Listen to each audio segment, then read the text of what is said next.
Alright you guys, I'm trying something new here and I hope you can see the Blu-rays behind me on my bookshelf. Okay? If you don't like this angle, let me know. I'll move the bookcase. I'm thinking about moving some stuff around this room anyway. Or should I call it my office? This is my room, but I don't really sleep in it. So, I sleep in the other part of the house. So yeah, it's my office. But anyway, I'm here to review the stupid movie of the week, and that is Speed 2 Cruise Control. You know, this is a movie that's 2 hours and 5 minutes of my life that I'll never get back. It's 2 hours and 5 minutes too long. It had a $110 million budget. Okay? 25 million of that damn budget went to the final climax of the movie where the ship crashes through town.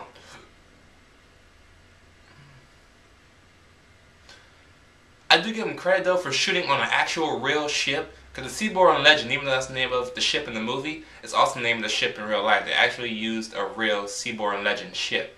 So that was the actual ship they were shooting on. But when it came to crashing the ship into town, of course, they built the front end of the ship and put it on a track and did that. They put $25 million into that one climactic scene. You couldn't just have the ship blow up or crash into the oil tanker, like get the other 7 to 10 hostages off the boat. Yeah, that's how many people you see on this fucking movie from the rest of the movie forward. I guess I'll start at the beginning. Ann Porter, right? Annie, okay, broke up with Jack. Okay, so she's going to get her, how you say, I guess driver's license. So she's in driving school at the moment, and she explains to the driving instructor that her relationship with Jack had ended for this obviously stupid reason, because his life was too dangerous as a cop. And then, but along came Alex, and then, even though Alex himself is a cop. So, you broke up with one cop because it was a dangerous lifestyle, but got together with another cop whose lifestyle is much more dangerous than Jack's. Fuck you, movie. Fuck you. Okay?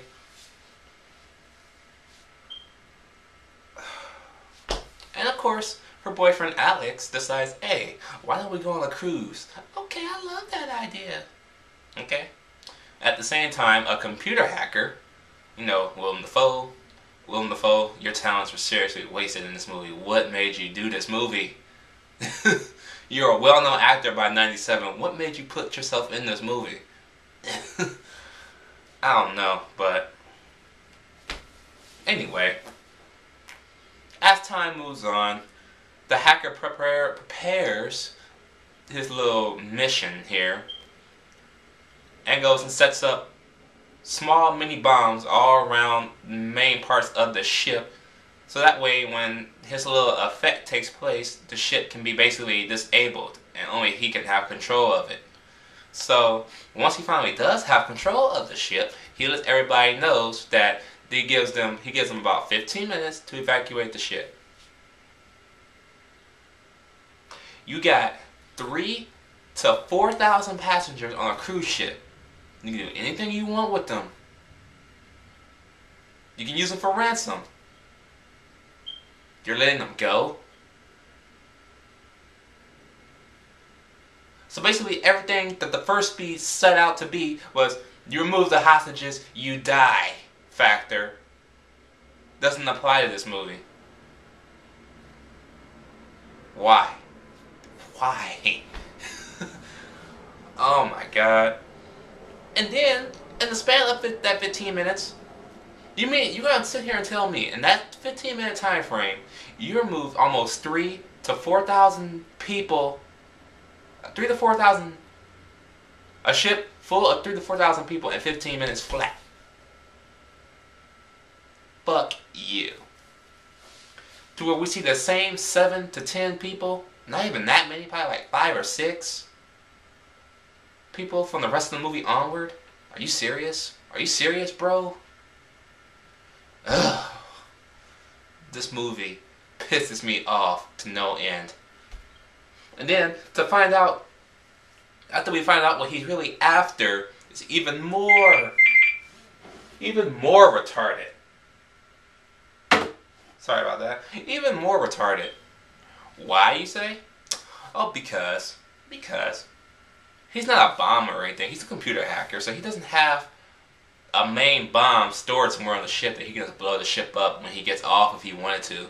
No, he's not doing it for like millions of dollars or nothing like that. So what's he doing it for? A jewelry heist. That'll probably get you like a couple of thousand easy. Today, in today's world. A jewelry heist?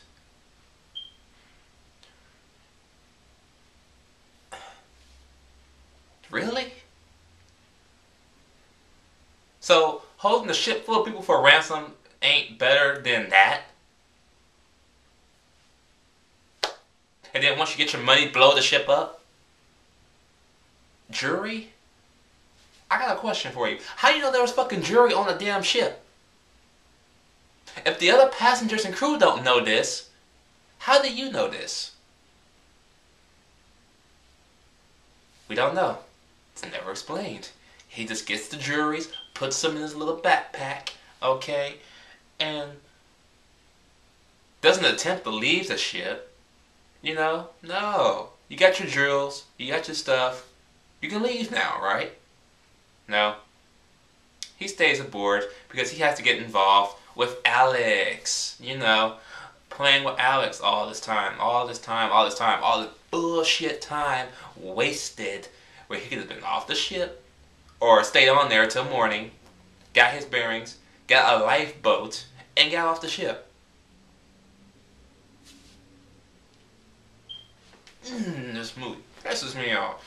And then sets the ship on a crash course with an oil tanker. Right? And here's the stupid part about this. Cool. They're on a T-bone collision, not a head-on collision. A T-bone collision. Okay? They're coming straight to an oil tanker where the oil tanker will sit like this, right? Cool. Finally, we may get an explosion, right? Yeah, we get an explosion. Not until later. So now that the ship is out of control, oh, what does Alex decide to do? Oh, you know what? Let's go under the ship. You mean go outside the ship, lower yourself over the side of the ship where you can possibly be sucked into the propeller of the fucking ship at the bottom of the ocean, right?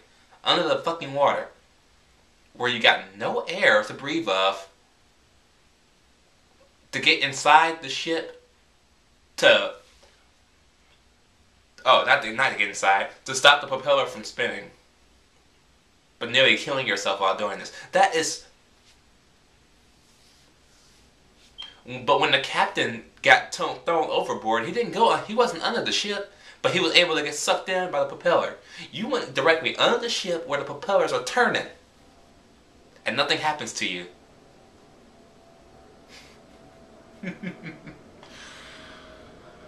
Movie, your logic is getting on my nerves. Oh, it's getting on my nerves. Okay? Well, that don't work. So they decide to go inside the flooded parts of the ship because they let some watertight doors open to try and slow the ship down. That don't work. So he goes into that part of the ship, while at the same time a girl who is deaf is stuck in an elevator. Why I didn't mention her before? Because I don't give a fuck about her. What did she got to do with the fucking movie? Because once she gets out of the elevator, and she saves her from the flood that happens, you don't see her again until like later on in the movie where the ship is about to ram into the city. She has no purpose. She could have been edited out completely. But no, we have to have a rescue scene in here. Just because. It's a shit movie. A disaster shit movie, and we need one of those in every one of these type of movies. Anyway, he finds the controls to turn the fucking ship. Okay, so they start turning, and they turn, and they turn, and they turn. To where they swipe, okay, side swipe the oil tanker. Okay, I ain't talking about a little shh. I'm talking about doom. Okay? And the ship stays afloat.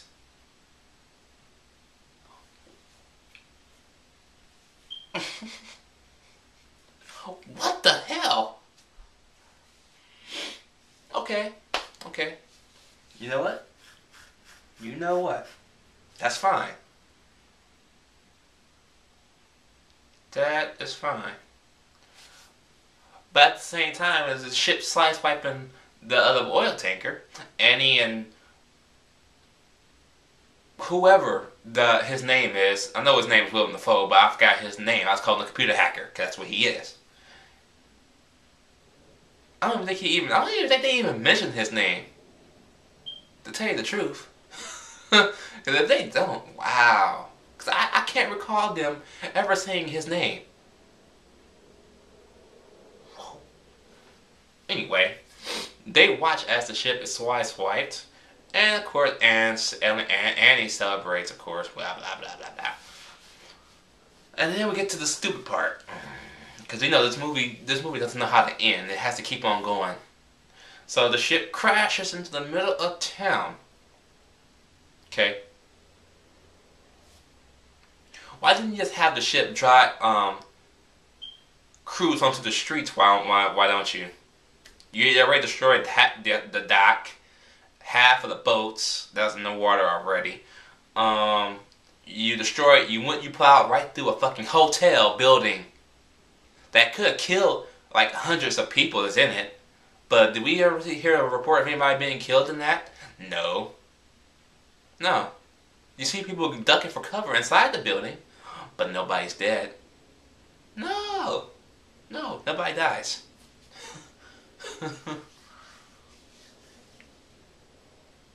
Nobody dies in the boat as the ship rams their boat in the middle of the ocean. No, nobody dies. No. Oh, and of course, Alex jumps off the other side of the ship, and guess who he runs into? The black dude from the first one who had that car that Jack Swat took and crashed into a bunch of water crates, right? Now he has a boat with his girlfriend who has no hair on her head. For one thing, I can't date a girl who don't got hair on her head. I like long-haired girls, okay? I can't date a girl that looks like a boy, that has boy haircut. No. Fuck that. That ain't sexy, boy. That ain't sexy. Anyway, that ain't the point. But anyway, just like this review, this movie don't know how to fucking end. And I gotta talk about it for like 15, 20 minutes because this movie is bad. This is about as in-depth I'm gonna get about a fucking movie. Oh, it makes my brain hurt.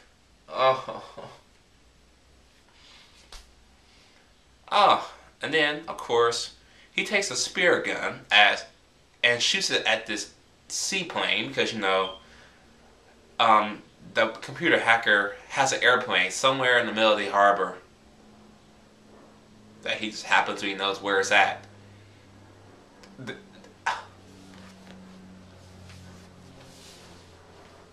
At this point, I really had it with all sense of logic in this movie. I really have.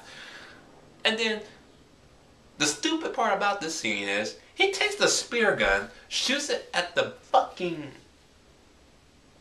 I guess you can say, the banana peel. I'm calling the fucking banana peel of the airplane, and literally launches himself off the boat onto, I know it's freezing cold water, yes, but the speed of the airplane is going, and he is holding on in the middle of the ocean, being chopped up by the ocean water. Literally being chopped up because he's moving. That plane is moving, so I know that water is hurting. How the fuck is he still holding on to a spear gun? You know how much pain you are in going at that speed in the ocean? That's like being scraped across the street. But somehow, he reels himself in, says, hi, hi, douche. That's it. They jumps off. The plane crashes on top of the oil tanker, on top of the little antenna of the oil tanker, right? Is it over? No, it's not over. It's not fucking over. Why isn't it over? Because, you know, Alex and Annie's handcuffed and she can't really swim without her hands. So Alex gotta go down, saves her ass, and then brings her back up. And of course, the black dude who got jacked twice now, talking about, comes over and they picks him up and they start going. Is it over? No. We still got about another 10 minutes, right? No, not even another 10 minutes, like another 3 minutes. The plane is leaking fuel. The computer hacker is sitting there. He sees the fuel leaking. He sees the sparks, and he just lets out this stupid, menacing laugh. And then the plane blows up. But not only does it blows up the entire fucking oil tanker. How is that possible? Even though the fuel is leaking downward, right? And the plane blew up in midair. Not on the oil tanker, in midair, on the antenna of the oil tanker. How does that one little explosion blows up the entire oil tanker?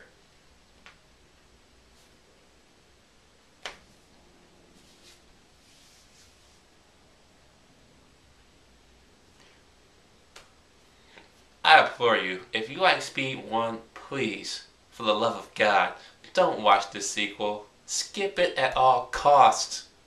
Speed 2 Cruise Control gets a fail because it didn't know when to stop.